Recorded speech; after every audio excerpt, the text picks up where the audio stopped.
Chapter 8 का question number first. तो हम लोग देखिए, चलिए सॉल्व करते हैं इसको, कैसे सॉल्व कर सकते हैं। तो सबसे पहले हमें क्वेश्चन रीड करना होगा, क्या कह रहा है क्वेश्चन। तो क्वेश्चन ये कह रहा है कि एक ट्रायंगल है ABC नाम का, और उसमें 90 डिग्री का एंगल बन रहा है कहाँ, B पे, और AB की वैल्यू हमें 24 दे दी गई है, और BC की वैल्यू हमें 7 सेंटीमीटर दे दी है। तो चलिए सॉल्व करते हैं। सबसे पहले हम लोग इसके लिए बनाएंगे ट्रायंगल, लंबा सा, बड़ा सा, अच्छा खासा। तो हम लोग B पे हमें 90 डिग्री रखना है, हम लोग वैसी वैल्यू रख दे रहे हैं यहाँ पे। ये 90 डिग्री, ये एंगल A, ये एंगल C। तो चलिए हम लोग देखते हैं कैसे निकालते हैं इसकी वैल्यूज़। तो हमें AB बराबर दिया गया है 24 सेंटीमीटर, इसको हम वैसे ही लिख देंगे, और BC बराबर दिया है 7 सेंटीमीटर। तो इसको और निकालना हमें क्या है, हाइपोटेन्यूस, और हाइपोटेन्यूस का एक ही फॉर्मूला होता है, वो लगता है पाइथागोरस थ्योरम से। तो हाइपोटेन्यूस का लिए फॉर्मूला क्या लगेगा, h square equal to base का होल स्क्वायर प्लस परपेंडिकुलर का होल स्क्वायर। तो h square equal to b हमारे पास कितनी दी गई है, बेस हमारे पास अभी 7, और परपेंडिकुलर देखा जाए तो हमारे पास 24 है।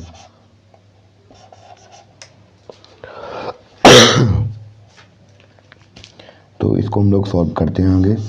h इक्वल टू 7 का स्क्वायर होता है 49, तो हम 49 लिख देंगे, और 24 का स्क्वायर होता है कितना, 576।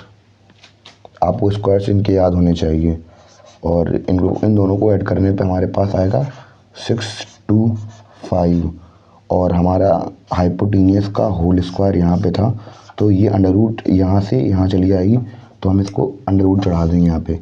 तो h स्क्वायर, h निकल आया हमारे पास कितना, तो इसका अंडर रूट हटेगा 625 का, तो हमारे पास 25 आ जाएगा, h की वैल्यू 25 आ गई। तो हम लोग कुछ नहीं करेंगे, बस यहाँ पे 25 सेंटीमीटर आराम से पुटअप कर देंगे, कोई बिना कोई दिक्कत के।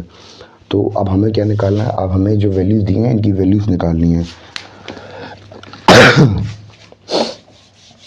तो हमें क्या क्या वैल्यू दी गई हम वो लोग देखते हैं। जैसे यहाँ पे हमें क्या दिया गया है, साइन A दिया गया है हमें यहाँ पे। तो साइन A, तो यहाँ से अगर हम लोग देखें साइन A ये मान ले, तो इसके हिसाब से जो एंगल होता है उसके सामने वाली साइड परपेंडिकुलर होती है। तो परपेंडिकुलर ये है, इसके हिसाब से परपेंडिकुलर ये है, और हाइपोटेन्यूस ये है। और साइन का फॉर्मूला क्या होता है, P/H, यानी परपेंडिकुलर अपॉन हाइपोटेन्यूस।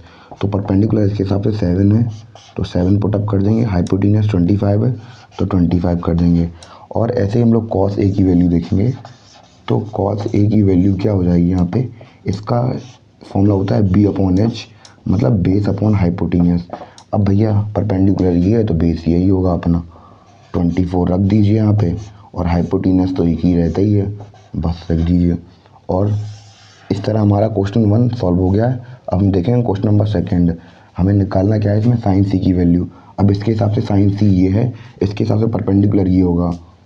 तो हम लोग देखेंगे साइन C बराबर क्या होगा, परपेंडिकुलर कितना होगा इसके हिसाब से 24 परपेंडिकुलर होगा इसका साइन C के हिसाब से, और हाइपोटेन्यूस तो हमारा वही 25 ही रहेगा। और अगर हम लोग देखेंगे कॉस C के हिसाब से, तो कॉस C कहाँ पे है, कॉस C ये रहा, इसके हिसाब से परपेंडिकुलर ये है तो बेस ये होगा। तो इसका बेस क्या हो गया, 7/25। तो इस तरह हमारा क्वेश्चन नंबर फर्स्ट पूरी तरह से कंप्लीट होता है। आप लोग नोट कर लीजिए इसे।